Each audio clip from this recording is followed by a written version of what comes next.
Chaque course commence dans le silence. Avant le départ, avant le bruit. Il y a un moment, un espace, un endroit où tout se joue.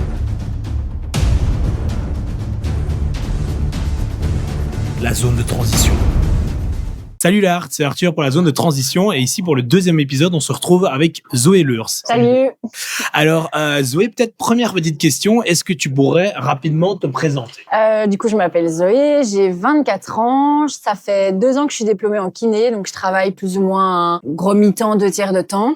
Et à côté de ça, j'essaye d'aménager le reste du temps pour pratiquer le triathlon et pour essayer d'atteindre des objectifs d'année en année, de saison en saison, progresser comme ça. Alors, on sent déjà que tu es très humble. Est-ce que tu peux quand même nous partager peut-être ton classement en triathlon?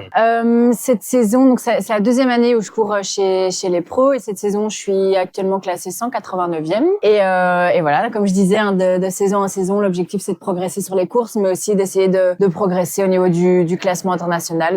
Alors, peut-être ma deuxième question, alors, ce serait, est-ce que tu te rappelles de ton premier triathlon et qu'est-ce qui t'a poussé à te lancer là-dedans? Ouais, très bonne question. Alors, je me rappelle parfaitement de mon premier triathlon et je vais l'expliquer après. Et sinon, je viens de la natation. Donc, j'ai fait de la natation en compétition pendant quelques années. Je faisais aussi du tennis à côté, de l'équitation. Et ouais, la natation, c'est très, très chouette. J'ai adoré, mais c'est vrai qu'au bout d'un moment, on a envie de voir autre chose. Et donc, j'ai de la chance parce qu'un petit club de triathlon a ouvert juste à côté de mon club de natation et qui s'appelle le Jet d'ailleurs. On les adore et ils sont toujours là pour me soutenir même maintenant que j'ai changé de club. Et donc c'est eux qui avaient organisé donc un premier triathlon au sein dans la piscine de Jedone au sein du club. Donc voilà, c'était mon premier triathlon et puis le deuxième que j'ai fait c'est le triathlon sprint de Gérardmer. Voilà. Donc qui est déjà pas mal. Qui est déjà pas mal.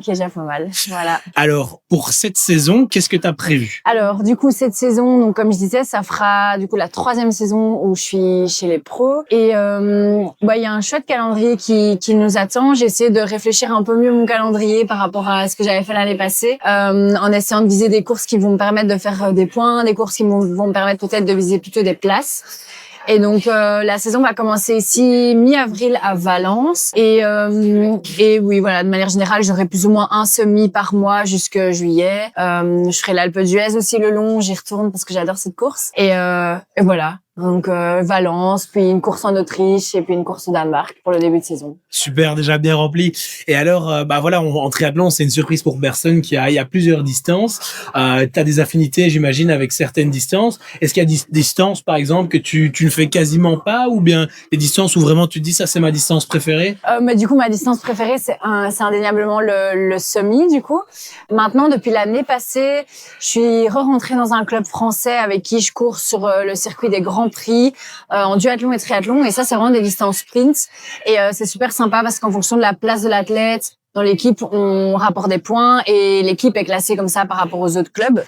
Et ça, c'est vraiment chouette. C'est des chouettes week-ends de déplacement avec l'équipe française et avec mes coéquipières. Et ça change, ça met un peu de rythme, c'est différent. Et ouais, c'est chouette de pas se braquer uniquement sur une distance et de pouvoir encore un peu varier le plaisir. Alors, on dit beaucoup du triathlon que c'est un sport individuel, que quand tu fais un triathlon, tu penses qu'à toi et tu te challenges pas spécialement par rapport aux autres.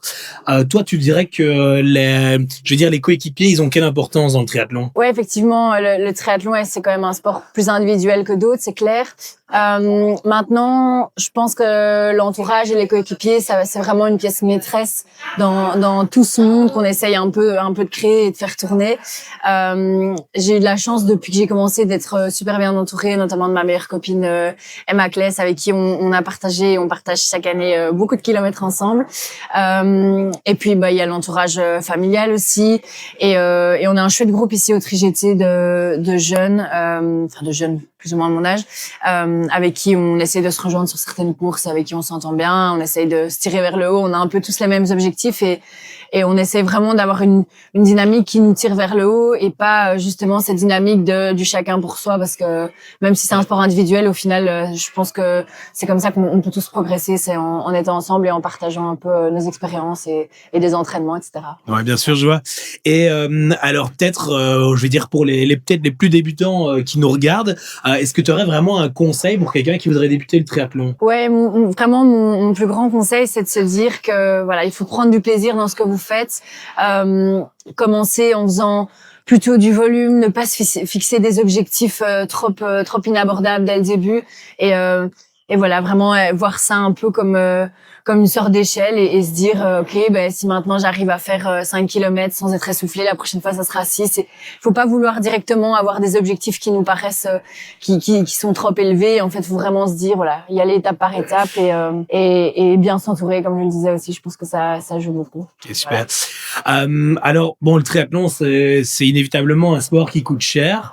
J'imagine que bon voilà, on t'aide quand même sur certains aspects.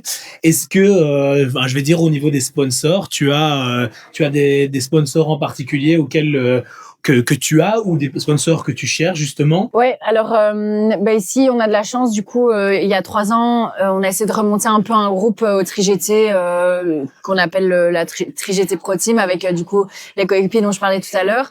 Le club nous aide quand même beaucoup au niveau matériel, donc ça c'est vraiment chouette, parce que tout ce qui est trifonction, combinaison, swimskin, etc. On a vraiment un super sponsor qui est Blue Globe Sport chez Kuhn, qui est trop bien. Et donc ça c'est top. J'ai de la chance d'avoir un super sponsor vélo là aussi depuis 1 an et demi, qui m'aide au niveau matériel, mais aussi pour les petits couacs de la vie de tous les jours. Voilà, j'ai un problème avec mon vélo, je peux envoyer un message, il s'en occupe dès le lendemain, donc c'est trop bien. Mais c'est vrai que financièrement, ce qui manque malheureusement, c'est toujours d'avoir des sponsors un peu financiers derrière, parce que bien que d'année en année, les saisons coûtent entre guillemets de moins en moins cher, parce que on est invité sur certaines courses, parce que on a un peu quelques primes de course, parce que le club nous aide, etc. Il y a quand même voilà des frais qui sont toujours là, et donc ouais, c'est vrai que cette année, si je pouvais trouver quelques sponsors financiers, ça serait vraiment cool. Voilà. Bah écoute, n'hésitez pas, si Zoelers vous intéresse, vous nous envoyez un petit message, on vous mettra en contact, il y a pas de souci. Sinon, moi peut-être une dernière question, ce serait à ton niveau, quelle est la valeur ou les valeurs dans le triathlon que tu préfères? Ouais, alors à mon niveau, comme je disais, je trouve que ça nous apprend vraiment la persévérance, l'organisation, et surtout le partage, et le fait en fait qu'on puisse rencontrer plein de gens. Au final, un peu comme nous là au stage, on se connaissait zéro il y a 7 jours, et on a passé 7 jours ensemble à partager. Et j'avais justement la discussion avec Arthur il y a pas longtemps.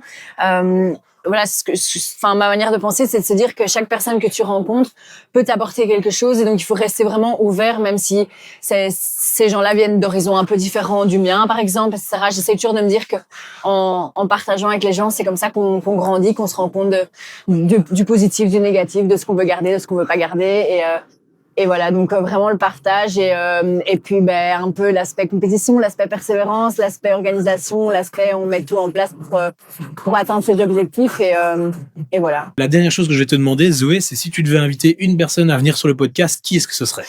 Ça serait sans aucun doute, Emma Kless, du coup une de mes coéquipières et meilleure copine, avec qui j'ai commencé le triathlon, qui sera certainement ravie de pouvoir expliquer son parcours qui est très différent du mien. Donc voilà, je pense que ça pourrait être trop chouette. Super. Écoute, Emma Kless, on t'attend sur le podcast. On va terminer l'épisode. Merci à tous d'avoir regardé, et on se retrouve au prochain épisode. Ciao.